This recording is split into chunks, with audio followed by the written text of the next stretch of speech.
Welcome back to Differential Equations.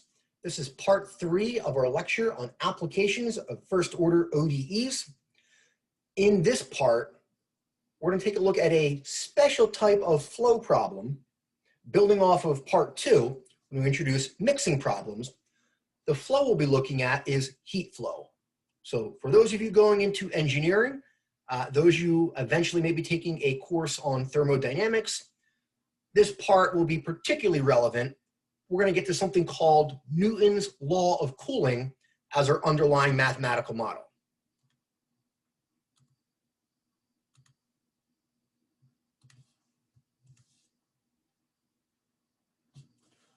All right, so we're going to go into detail with something called Newton's law of cooling. That'll be our starting place, which we'll be getting to. And our goal here is to come up with a mathematical model for a heating or HVAC system. HVAC stands for heating, ventilation, and air conditioning. All right, so let's consider the example here of a building, in case you can't tell, that's a building. And we're going to try to determine the temperature inside the building. Ideally, we would like to control that. We'd like to account for all things happening on the outside and all things happening on the inside, so we can control, adjust appropriately the temperature inside. All right, so like what we've done previously in the other parts, we're going to try to determine capital T as a function of little t, temperature as a function of time, and our goal is to eventually get a differential equation. All right, now there's a few things that will affect the temperature inside. One of them is the external or outside temperature.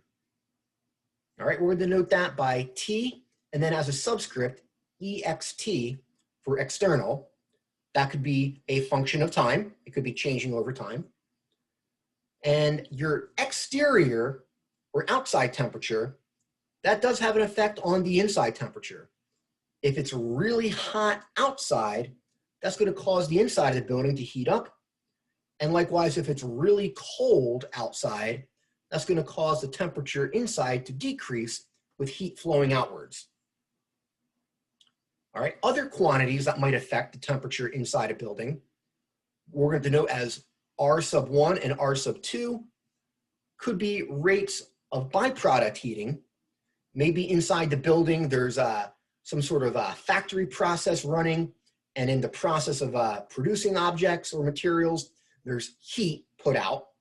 So that might be what we account for with R sub 1. And also for an HVAC system, to control the temperature inside, we might want to either heat or cool depending on the season. So we'll denote that by R sub 2. This will be very much like what we did in part 2 of our lecture, when we came up with our formula for mixing problems.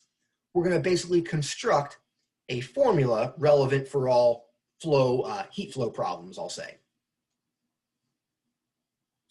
All right. So the starting place here is with something called Newton's law of cooling. And it's a pretty simple statement, which is Newton's law of cooling says the rate of change of the temperature of an object is proportional to the difference between its temperature and the ambient temperature.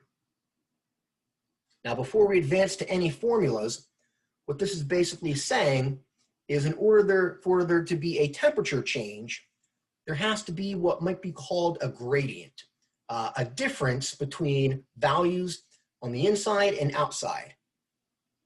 So if there's a difference in temperature, then there could be a heat flow from the warmer to the cooler region. And that's pretty much what Newton's law of cooling encapsulates and describes. All right, if we translate this into some mathematical quantities, the rate of change of temperature, we're going to recognize that as dt over dt. And just be careful, capital T denotes temperature, little t denotes time. All right, and the difference between the object or building's temperature and the external or ambient temperature, we would write that as T external minus T. Now the part about being proportional, that's like what we've seen we put a proportionality constant in front to give us kind of a precise equal sign there. All right, and this is a starting place for a mathematical model for Newton's law of cooling. It is a first-order differential equation that is both separable, but more importantly, linear, which eventually we'll solve. Now, to prepare you for one of the upcoming homework assignments and just more realistic examples as you might encounter them in upper-level science and engineering courses, we have not yet accounted in this kind of equation at the bottom there, that differential equation, we haven't accounted for the rates of byproduct heating or rates of heating cooling. So what we can do is add into that the rates R sub 1 and R sub 2. And notice why we're calling them rates. This is an equation describing rates of change. Everything in that equation, basically from what dimensional analysis tells us, would have to have units expressing rate of change. So that's why we can add these rates of change into that equation there. It's dimensionally correct. All right, and that's going to be our starting formula for heat flow or temperature problems.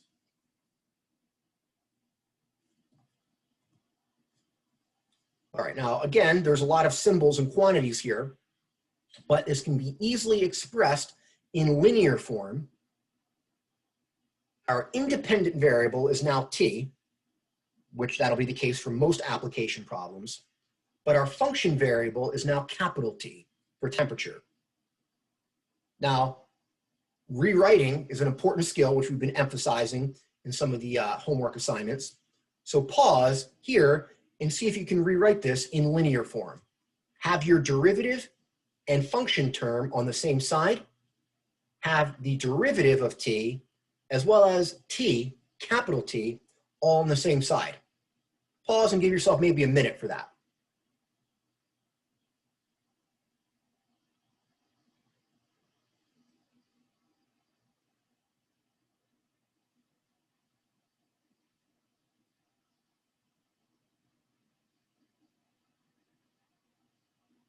All right, welcome back.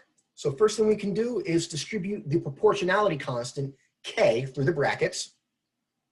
And then to put it in linear form, we can just add the KT term, and be careful, we're distinguishing capital T from capital T external. So we're going to want to add the KT term to the left side. And we now have it in linear form.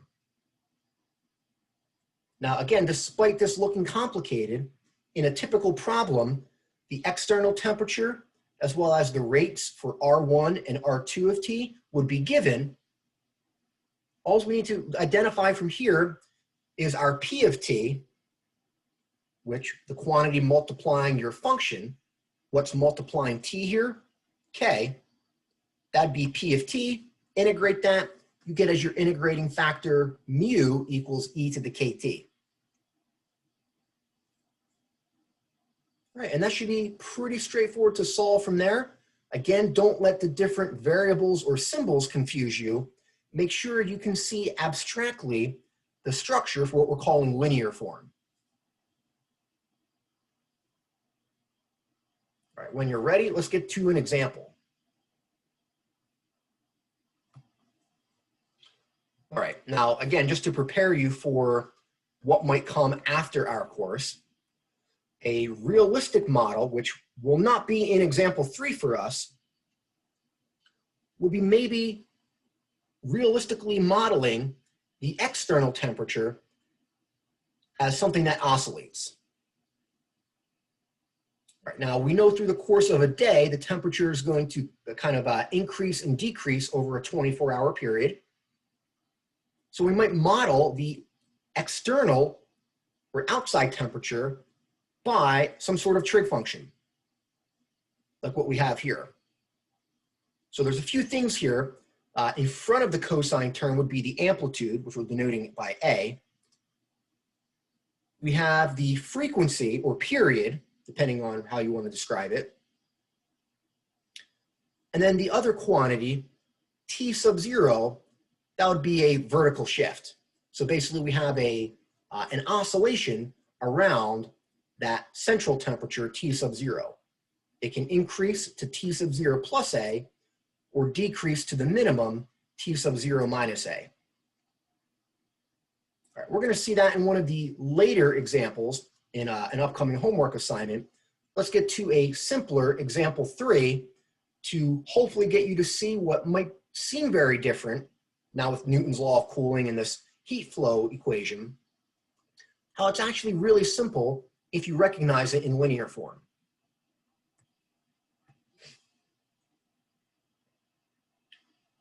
All right, so I'd like you to pause to make an attempt at example 3. This one is very straightforward. Take all your given information here, which I've translated for you, plug it into the formula that we just derived, and rewrite it in linear form. Should be very simple for you to solve. We'll check in a few minutes.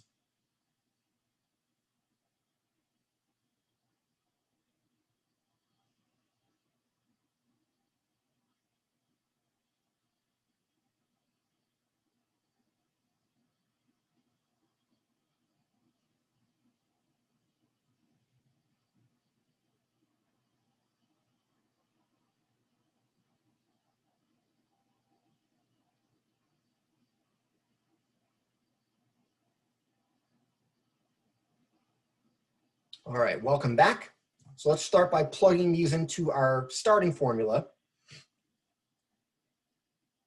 All right, and a lot of the terms are 0. There's no rates of heating or cooling or byproduct heating. So both R sub 1 and R sub 2 are 0. All right, and since we're told the external temperature, the temperature outside, is constant, we can just denote that by T with the subscript of EXT. I'm no longer interpreting it as a function of time. We're going to use for our initial condition the notation T sub 0. All right, so it should be pretty straightforward to solve from here. We can identify our P of T, which is the proportionality constant K. The integrating factor would then be e to the KT. We're going to multiply both the left and right-hand sides by the integrating factor. And since we've solved several examples already, you're probably comfortable collapsing the left side. Once multiplied by mu, the integrating factor, that collapses to the derivative of the integrating factor times the function.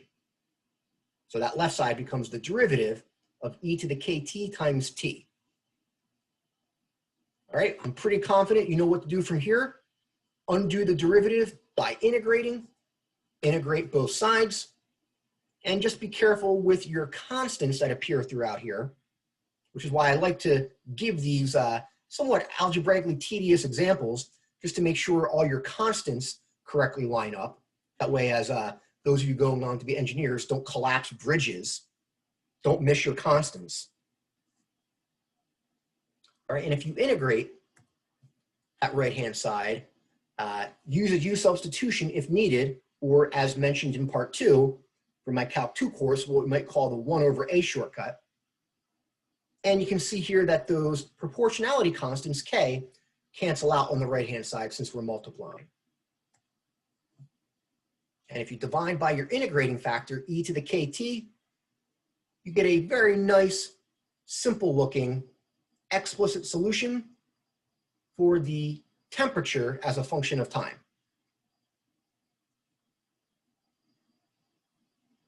All right, now there's an initial condition given here, T of 0 equals T sub 0. So plug in little t as 0, capital T on the left side, replace that with T sub 0. So you should find then, if you do that correctly, that your integration constant comes out to have the value T sub 0 minus T external. All right, and if you plug it in, we get our solution.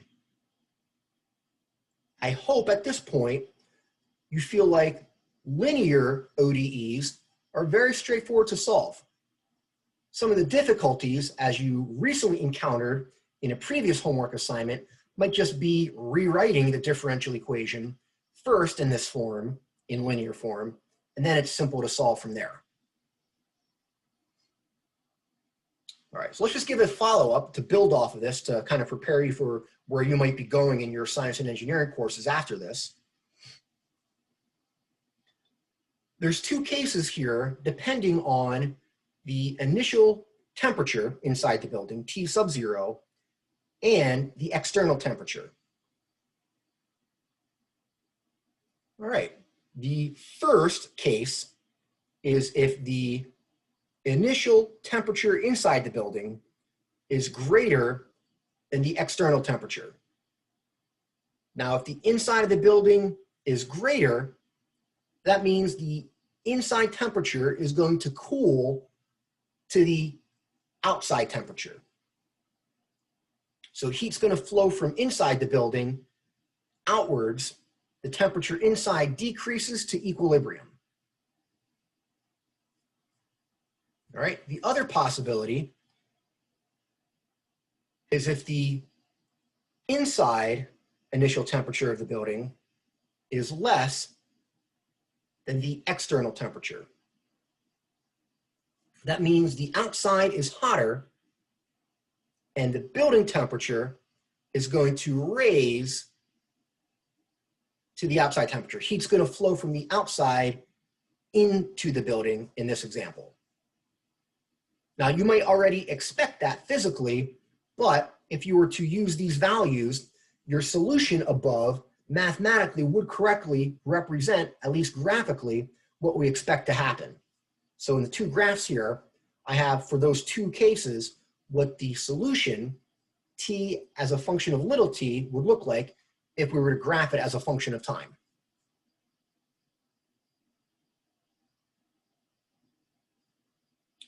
All right, that concludes everything I wanted to go through on applications of first order ODEs. There are many, many more applications, but this is a good starting place for a first differential equations course.